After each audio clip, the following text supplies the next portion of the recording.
Before we begin, I want you to remember who you are when this journey started.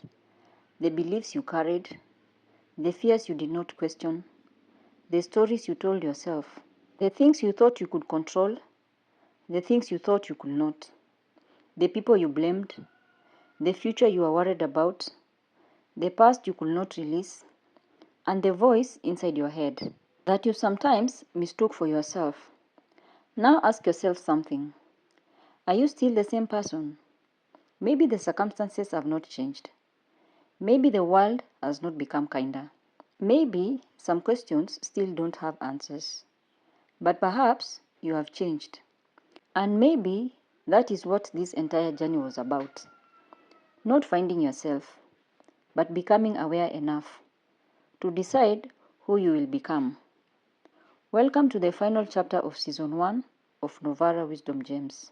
At the beginning, we thought wisdom was about understanding the world, why people behave the way they behave, why life feels unfair, why some people succeed, why others struggle, why we experience fear, why we repeat patterns.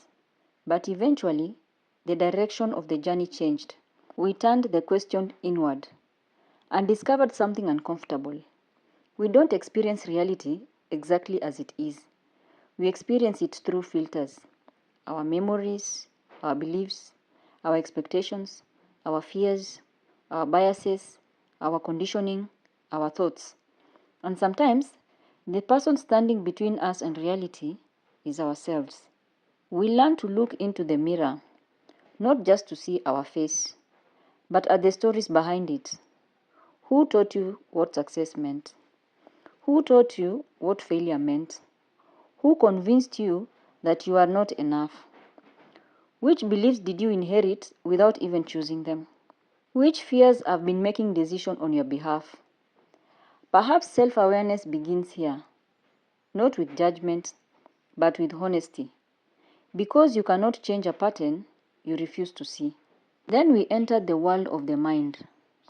Cognitive bias showed us something remarkable. The brain can construct a convincing story and still be wrong. Confirmation bias can make us notice evidence supporting what we already believe. Negativity bias can make one painful moment louder than 10 peaceful ones.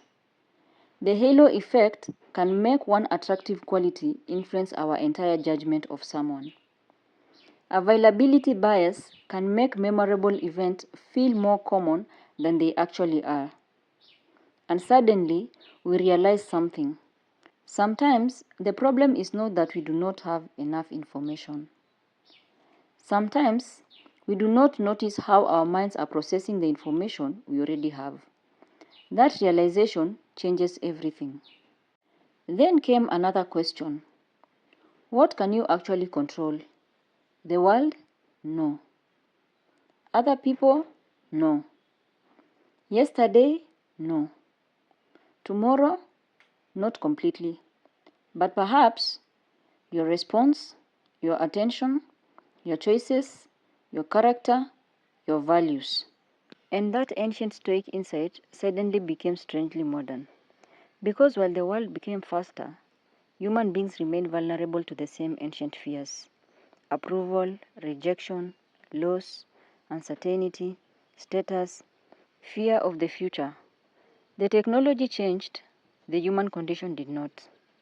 You can pause, observe, question, choose. And perhaps that tiny space between thought and response is where freedom begins. But now, we arrive at the question that matters most.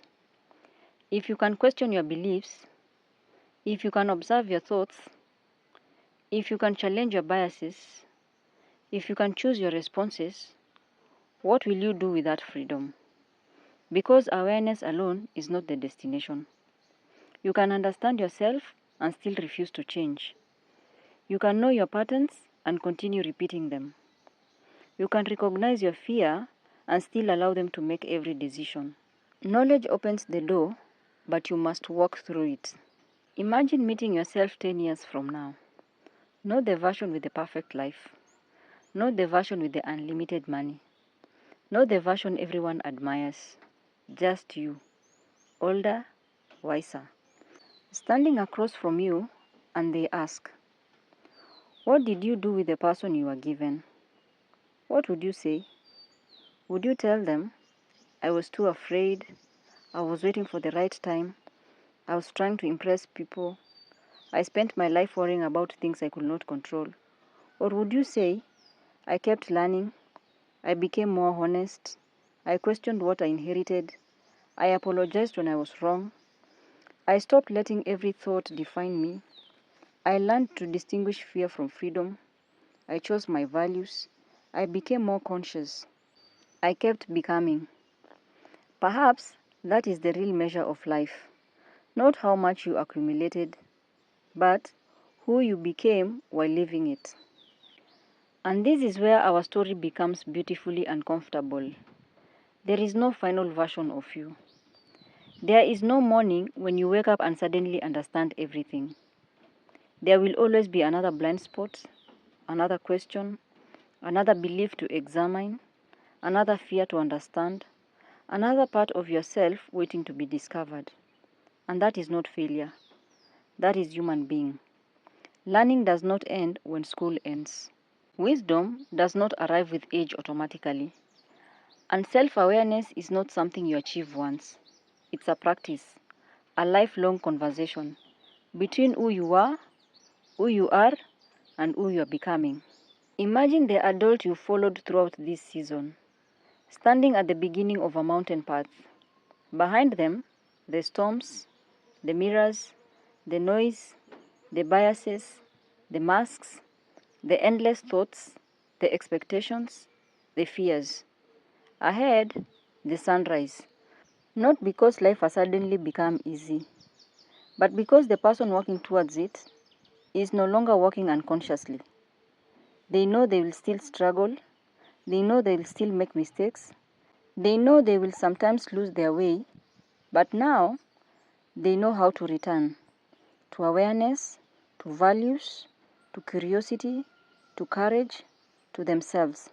And perhaps that is enough. So, after everything we've explored, I don't want to give you an answer. I want to leave you with a question. A question you can carry long after this episode ends. When nobody is watching, who are you? When fear speaks, who decides whether to listen? When your mind creates a story, will you automatically believe it? When life takes something from you, who will you become afterward? And when your journey eventually reaches its final pages, will you be able to look back and say, I was awake for my life? Because perhaps the purpose of wisdom was never to give us all the answers. Perhaps wisdom teaches us how to live honestly, while some questions remain unanswered. If this journey changed the way you see yourself, then perhaps it has already done what it was meant to do. Don't simply remember these chapters. Leave the questions. Question your assumptions, examine your thoughts, challenge your biases. Choose what you can control and keep learning. Because the greatest journey is not discovering the world outside you. It is discovering the person you are becoming within it. Thank you for walking this journey with us. Thank you for questioning. Thank you for wondering. And thank you for becoming. This has been Novara Wisdom Gems, Season 1, The Human Condition. Every chapter was a question. Together, they became one story. And perhaps the story was not ending here. Perhaps it's beginning with you. Until our next question, keep questioning, keep learning, keep becoming Novara Wisdom Gems.